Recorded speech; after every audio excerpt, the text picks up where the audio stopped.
Hey guys, well here it is, mid-season, morel season, and here I am back at that mid-season elm that I showed you in the early season spot video where all the small morels are growing. It's pretty much exactly a week later. Come back in here to see if they've grown, and sure enough, they have. They're a little harder to find now because they're getting hid under all this vegetation. But now these are yellows. These are getting to be about as big as they're gonna get.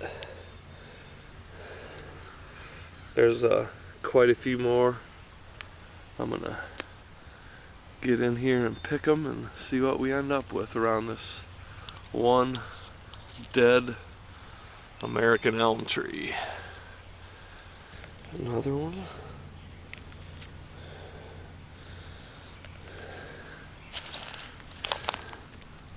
They do hide.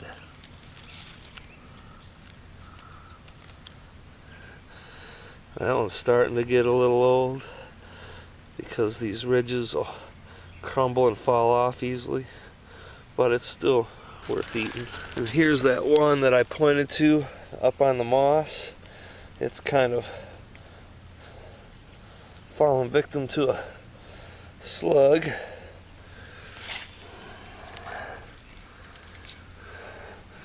There's 3 morels I wouldn't have had though if I'd have picked them last week, and they're quite a bit bigger.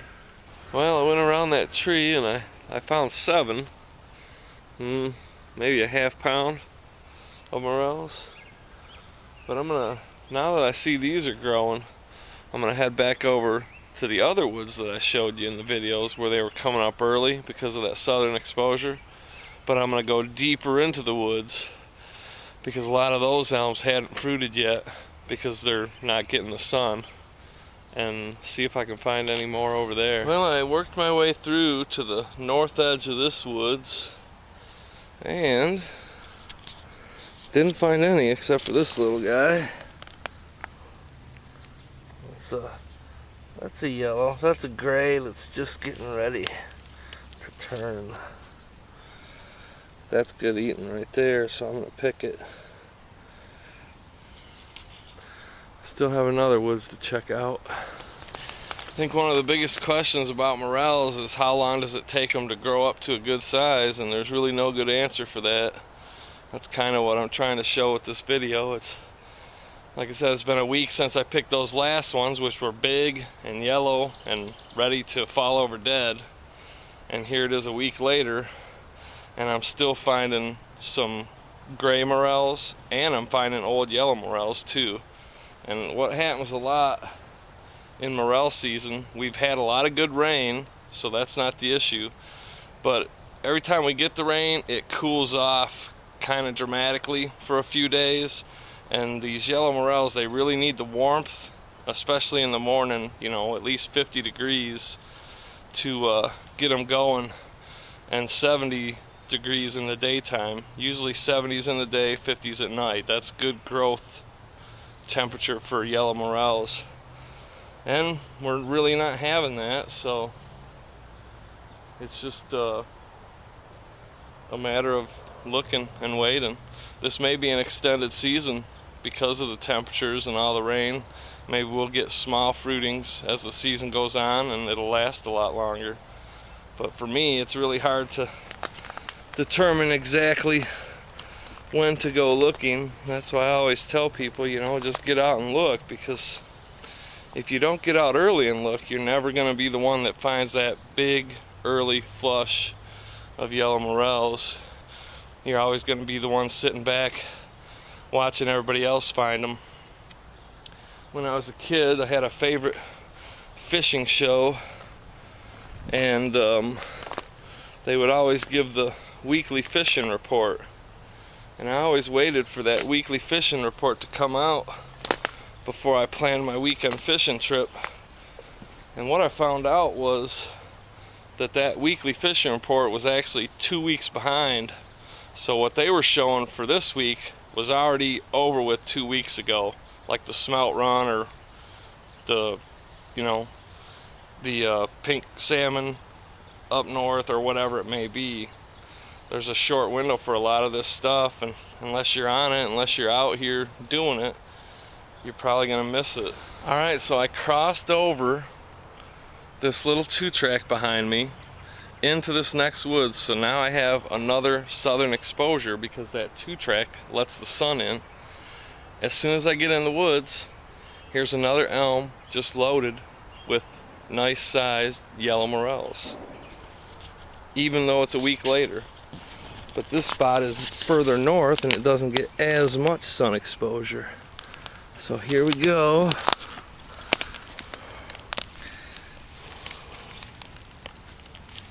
Now these aren't as big as the ones I was getting last week, but there's quite a few more. Right there. There's 5. Well, let's see, there's 1, 2, 3, 4, 5 in the picture. Don't know if you can see those. And there's, now depending on the camera angle, there is 1, 2, 3, 4 or 5 in that frame. Actually, if you look right over there, there's another, so that makes 6 plus 5 plus the one I just picked plus that one there. That's a baker's dozen right here around this one dead elm. And just to show you, this elm has long since slipped its bark all the way up. And there's an elm right there that's long since slipped its bark. There's a elm there, long since slipped its bark. Same with this one. A lot of people say that you don't want to mess with those elms once the bark has fallen off completely, but I don't pass them up. I mean, your odds are better if you find the elms that are just slipping their bark, but that's kind of hard to find, and I'm sure not going to pass up these elms that I know put out last year, because I find plenty of morels around elms that are long since dead and they've already slipped their bark 2 or 3 years ago even. Take my eyes off them for 1 minute and I lose track of them. So let's see. There's 1, 2,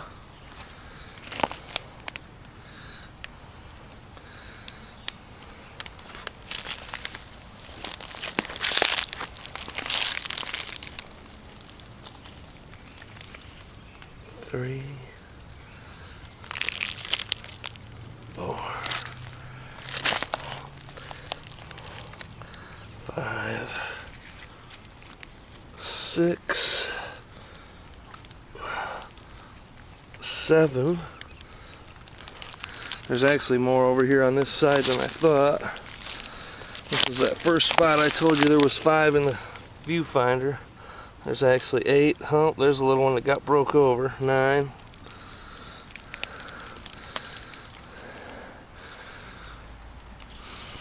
There's actually 9 in the frame. I'll give you a shot from the other side of the tree at these other ones. See how many you can spot from here all the way up and over around in this area. I see 1, 2, 3, 4, 5, 6. I see 6. Plus the little one hiding right here.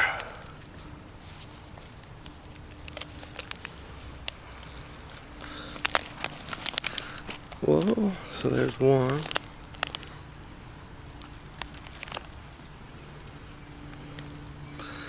2, 3, 4.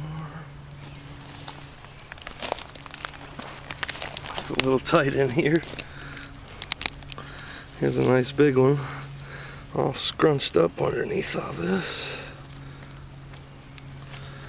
Yeah.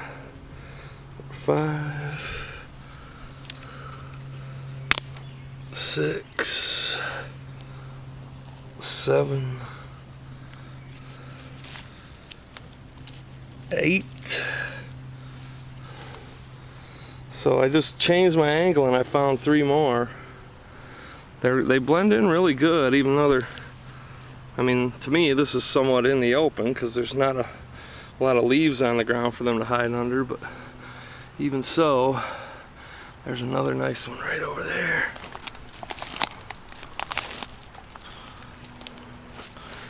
They do blend in. This one's got a slug munching on it.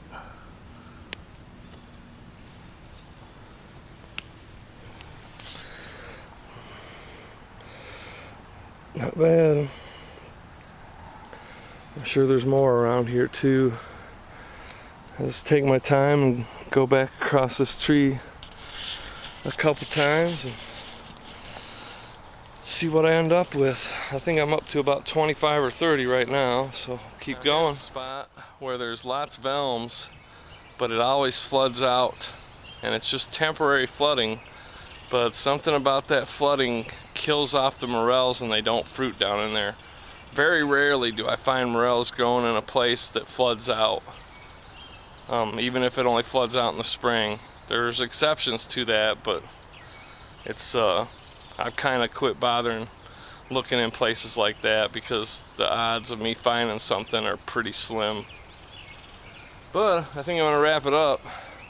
I've got a pound, well over a pound, from 2 different trees. There's probably 25 morels in there, so that's enough for me to go home and have a meal of fresh morels today, and that's what I like.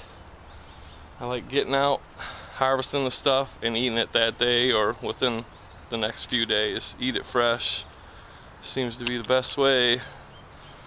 Best way to preserve morels is in my tummy. That's it. It's starting to rain. I'm gonna keep hunting, but I'm getting towards that north edge again, so I'm probably not gonna find a lot. I think it's gonna be a long season for morels unless it gets real hot all of a sudden and stays that way. But I'm gonna head up back through there and see if I can't find a few more on the way out, and say as I always do, thanks for watching. Thanks for all the comments. Well, that was it. That was all I found. That north section, lots of good elms, but still nothing fruiting in there. Oh, I did find one, but that was it. But I get all the way back to my house and look what I find growing right in my lawn. Well, the person that mowed, we have a neighbor, so he mows, and he must have mowed them over. But there's a little yellow morel there that got knocked over.